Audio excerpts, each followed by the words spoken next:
En juin 2021, Shopify a sorti sa version 2.0 de son online store, surtout et en particulier via le thème Down.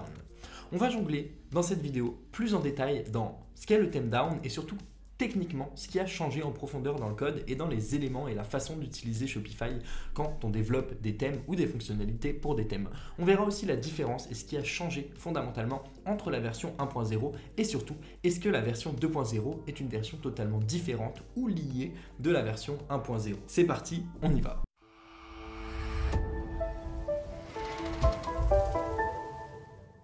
Juste ici, j'ai le thème Down en particulier et à gauche, pour comparer, j'ai une version du thème début qui date de 2020 pour pouvoir être sûr et certain de voir les changements fondamentaux qu'il y a dans la structure. Et déjà, si on se déplace de gauche à droite, eh bien on a toujours la même structure de dossier et de fichiers que je t'explique dans cette vidéo. Aujourd'hui, on va aller plus en détail dans les fichiers et voir si fondamentalement, comme je t'ai dit, a changé. Déjà, je te l'avais dit, tu peux migrer ton thème 1.0 vers le 2.0 en changeant principalement tes templates pour les passer de liquid, donc là si on se met sur la partie début, pour les passer de .liquid à .json et on va voir ce qui a changé dessus. On a dit que les deux changements fondamentaux, c'est principalement l'accès du coup aux sections sur toutes les pages et aussi aux métadonnées, on en parlera un tout petit peu plus tard. Beaucoup de personnes sont venues me voir en me disant « C'est bon Thomas, c'est la fin du liquid, ta formation Convertify elle est plus à jour et tout, etc. » Pas du tout. Simplement, le liquid a été concentré sur les fichiers de section et les fichiers de snippet parce qu'il ne peut pas être remplacé. Le liquid est un langage de templating qui vient s'ajouter au HTML et au CSS pour lui permettre de décupler sa puissance, simplement. En plus de ça, on a le langage JSON qui intervient en dessous, qui est présent dans les schémas et qui aujourd'hui est présent dans les templates. À quoi il sert? Il sert simplement à stocker de la donnée parce que c'est à ça que sert le langage JSON. Il va simplement stocker des informations à propos de où sont les sections, quels paramètres ont été modifiés sur ces sections et sont enregistrés dans les variables qui sont utilisées par la suite sur le liquid. Donc si on compare, en effet, avant, on avait des fichiers de template.liquid, ce qui ne nous permettait pas d'avoir accès aux sections sur toutes les pages et que sur la page d'accueil. Aujourd'hui et jusqu'à présent, on avait sur notre page blog des sections qui étaient appelées à l'intérieur de la page blog, mais au final, c'est exactement pareil sur la partie liquid, à savoir que cette section main blog est bien une section qui est appelée dans la partie liquid. Cependant, si moi j'arrive ici et que je vais sur la partie blog par défaut et que je commence à lui ajouter des sections, que je commence à modifier des choses, grand, etc., que j'enregistre et que je vais actualiser mon code ici, ces informations vont être stockées dans ma partie JSON et donc mes paramètres vont se retrouver ici. Et d'un coup, automatiquement, mon blog.json a été rempli. Ce qui nous permet, comme je dis, plus de modularité et c'est aussi surtout là-dessus que la version 2.0 repose. Et c'est ce qu'on va voir sur les autres points. En parlant d'autres points, si tu as navigué un peu sur le thème Down, tu as vu que si tu allais sur ta page produit, il appelait la section Main Product. Donc la section Main Product a juste été renommée. Okay, avant c'était Product Template.liquid. Ça ne veut rien dire, c'est toujours pareil. Okay, ça ne change rien à la structure, elle a juste été renommée. Par contre, maintenant, quand on se met sur cette structure-là, en effet, on a pas mal de choses qui changent. Ok. On a déjà des composants CSS qui ont été découpés en plein de fichiers CSS. Encore une fois, modularité. Le but, c'est d'avoir seulement les composants qui sont utiles à notre page et qui soient chargés pour ne pas alourdir notre page au chargement. Le but du thème Down, c'est qu'en plus de la modularité, ce soit un thème qui charge rapidement et qui puisse permettre une navigation plus subtile et une meilleure navigation de manière générale pour notre utilisateur final. Donc ici, ce qu'on a fait, simplement en plus sur la partie produit et sur toutes les autres pages de manière générale, c'est qu'on a découpé nos fonctionnalités titre, sélecteur de quantité, bouton, variante, etc. en plusieurs composants et ces composants ont également un fichier CSS qui leur est attitré. Et si on en a besoin, on appellera le fichier CSS. Si on n'en a pas besoin, on ne l'appellera pas et il ne sera pas chargé sur notre page. À l'époque, qu'est-ce qu'on avait? Seulement un fichier SCSS, d'ailleurs qui est passé sur CSS. Il le dit ici, la prise en charge de la syntaxe SCSS a été abandonnée dans les thèmes. Convertissez les fichiers SCSS en CSS pour une meilleure performance de votre boutique en ligne. Alors ici, c'est un SCSS.liquid. Nous, on a le droit maintenant au CSS et au CSS.liquid. Ok, CSS, tu connais, c'est simplement pour mettre en forme du HTML. CSS.liquid permet simplement d'appeler des variables liquides, donc de schéma, à l'intérieur de nos fichiers CSS. Par exemple, ici, si je fais une recherche sur un double bracket, il va chercher les couleurs générales, la couleur de body text qui sont dans les paramètres de thème, les assigne à une variable qu'on peut utiliser nous directement dans notre CSS. Ok, sauf que c'est du code qui est chargé derrière du côté du serveur, compilé et renvoyé au côté navigateur, et encore une fois, c'est pas très optimisé. C'est pour ça qu'ils ont choisi de passer sur la partie CSS, c'est tout.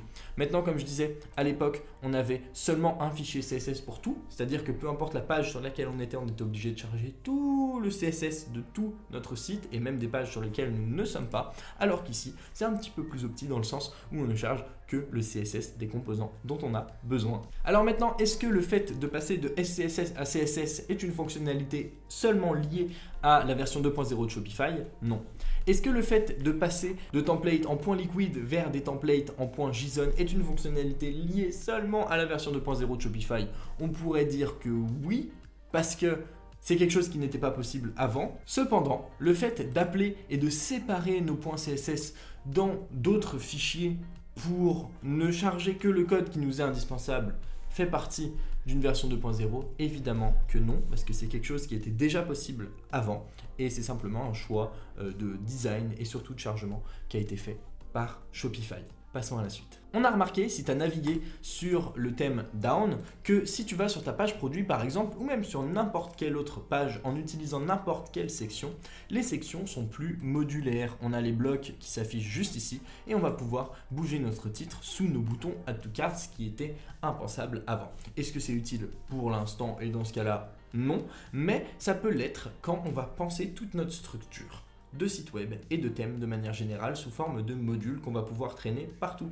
Aujourd'hui, si on veut réutiliser un composant, on n'aura qu'à l'appeler parce qu'il a été découpé en un fichier CSS qui lui est propre, et évidemment le composant en lui-même. Donc aujourd'hui, on a plus de modularité pour l'utilisateur et plus de modularité évidemment du côté de la personne qui développe. Si on descend juste un petit peu ici, on voit qu'on a une boucle for qui va tourner autour de nos blocs. Et aujourd'hui, tout ce qui est à l'intérieur de la page produit fait partie des blocs. On n'a plus grand chose sur les paramètres généraux de section. Si on compare par exemple au thème début sur la version 2020 par exemple, et qu'on va directement sur la partie produit, tu vas voir que tous les paramètres de la partie produit sont et étaient dans la partie section et on n'avait pas de bloc disponible. Donc une modularité qui est moindre et évidemment pour l'utilisateur une frustration potentiellement de ne pas pouvoir faire ce qu'il veut. Pour moi, ça reste toujours et encore limité, évidemment, mais ça fait largement l'affaire quand on teste un produit et quand on veut s'implanter sur le marché. Après, pour des questions d'optimisation, il faudra aller un petit peu plus loin ou faire appel à un professionnel. Donc ici, on va tourner autour de nos blocs et si le bloc est de type texte, titre, prix, etc., on va l'afficher ici, ce qui va nous permettre en tout cas de bouger tous ces modules où on veut. Est-ce que le case, le for et les when sont des features qui sont liées à la partie 2.0? Bien sûr que non, elles existaient déjà depuis longtemps, on les étudie encore une fois dans la formation Convertify. Le seul truc qui change, c'est l'aspect plus ou moins visuel et le fait que c'est un peu plus modulaire. Aujourd'hui, un thème 1.0 peut mettre en place ce système de blocs. Ça prendra juste beaucoup de temps à reprendre toute la structure, découper notre fichier en plusieurs micro-modules, donner un fichier CSS à ces modules et surtout l'inclure dans un bloc nous permettant de bouger où on veut. C'était déjà le cas et c'est quelque chose qu'on avait aussi fait dans le thème full stack de base parce qu'on était vite limité avec l'ancienne version. Aujourd'hui, simplement Shopify a écouté ses utilisateurs et les personnes qui développaient sur les thèmes Shopify à écouter les problèmes et à adapter en fonction de ça. Donc plus de modularité côté utilisateur, plus de modularité aussi côté développeur. Maintenant, si on descend un petit peu, on voit qu'on a ces balises summary, details, quantity input, modal opener, share bouton, qui ne sont pas des balises HTML. Loin de là, si tu as appris le langage HTML, ce ne sont pas des balises HTML. C'est ce qu'on appelle des web components, des composants web qu'on va créer nous-mêmes et qui vont être réutilisables. Ces composants, on doit les définir dans notre JavaScript et on va pouvoir leur permettre d'avoir des actions qui vont interagir et agir du moins sur tous les composants qui sont à l'intérieur. Prenons ce quantity input par exemple, hop, et allons directement dans la partie assets puis global.js, hop. Ici, si je cherche quantity input, il va être défini ici, ok? Sinon on ne pourra pas l'utiliser, il n'aura pas de sens, il ne sera pas compris par notre navigateur. Et quantity input, ici, il a un nom, hop, quantity input, on lui donne un nom. et il est défini ici et il va faire des actions. Cette action, c'est que quand on clique sur l'input, eh bien, on va aller changer évidemment le contenu à l'intérieur, ce qui permet de faire 1, 2, 3, 4, 5, 6, de recharger un composant de notre page sans même recharger toute la page. C'est pour ça qu'avant, on avait besoin de JavaScript, d'écouter, d'avoir des listeners qui regardent quand on change de variante pour changer le prix. Aujourd'hui, on peut le faire grâce aux Web Components sur Shopify et c'est géré d'une autre façon. C'est tout, encore une fois. Est-ce que c'est lié à la version 2.0 ? Non, pas du tout. Ça a toujours été faisable, même si c'est une fonctionnalité qui est assez nouvelle sur le web. Ça a toujours été faisable. C'est quelque chose que tu peux mettre en place en JavaScript depuis longtemps et Shopify a juste fait le choix de l'intégrer dans ses thèmes. Une dernière chose ou presque que j'aimerais voir avec toi, c'est que si tu descends tout en bas maintenant dans tes schémas, eh bien on a des choses un petit peu bizarres dans les names, sur les labels et sur les champs info de nos schémas et de notre JSON. Alors nos schémas, si tu le sais, directement sur la partie section, c'est les choses qui nous permettent de rendre éditables et modifiables tous nos composants ici. Donc changer la couleur, des checkbox, des ranges, etc. qui sont maintenant principalement basés sur ce qu'on retrouve en dessous, mais qui ont un label et des infos à chaque fois. Et là, si on se place sur bouton d'achat ou afficher les boutons de paiement, on ne le retrouvera pas ou plus ici. Avant, les traductions étaient gérées. Si on prend par exemple le thème début de 2020, on se met sur la partie Product Template, on va voir qu'on a des gros champs de traduction qui sont posés juste ici et qui traitent toutes les langues que gère Shopify depuis son thème. C'est lourd, c'est dégueulasse et en plus il faut le changer de partout et encore une fois, c'est pas très modulable. Donc ce que a fait Shopify, c'est qu'il a mis une variable globale, encore une fois stockée dans un objet en JSON, qui permet d'accéder directement à notre traduction. Par défaut, ils sont contenus dans les locales et en plus dans le fichier en default.json ou .schema. Et si on prend un exemple, donc main product, section main product blocks rating et name, rating doit être un objet qui est contenu là-dedans.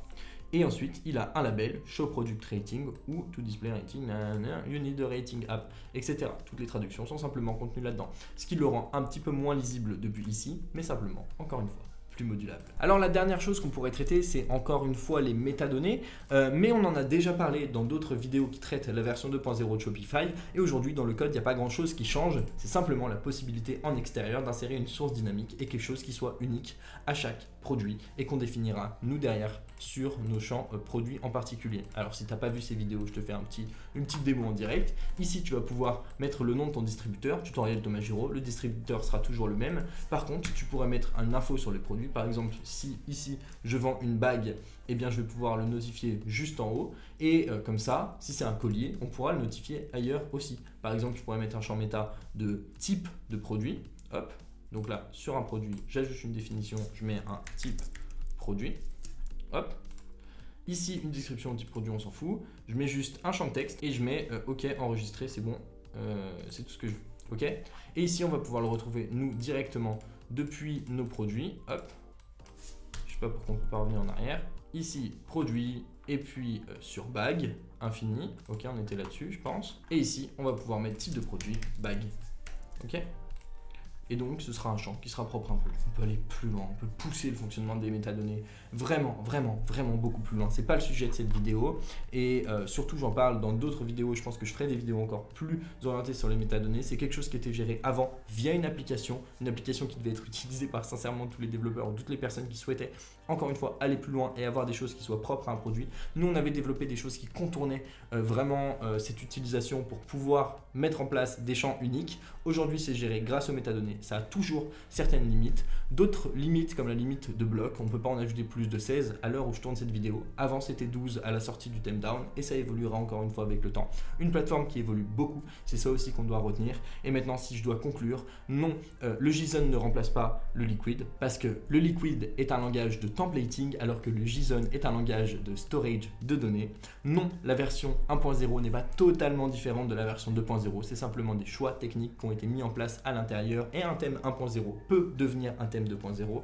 Non, le thème down n'est pas le thème 2.0 de référence par défaut sur lequel tout le monde s'appuie parce qu'encore une fois, on peut transitionner. Ça demandera un petit peu plus de travail. Et voilà, c'est tout ce que j'avais à te dire. Donc non, La formation Convertify n'est pas obsolète, tous les composants et tout ce qu'on apprend sur la formation Convertify est tout à fait à jour, simplement les composants design ont changé et à l'heure actuelle, il n'y a pas encore eu de mise à jour parce que j'étais en train de tâter le thème down depuis des mois et des mois pour te faire cette vidéo et qu'elle soit le plus limpide possible. Elle n'a pas été préparée, j'ai juste pris quelques notes pour noter les points principaux.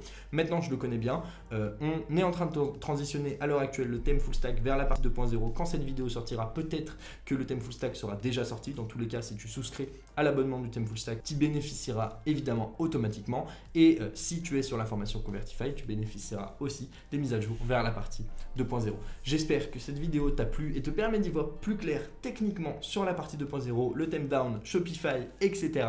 Il y en aura d'autres. Il y aura sûrement une version 2.0, 3.0, 4.0 de Shopify. On est là pour faire une grande aventure ensemble. On fait déjà une grande aventure ensemble depuis quelques temps. Encore une fois, signale-moi que cette vidéo t'a plu avec un petit like et nous on se revoit dans une prochaine vidéo. À bientôt.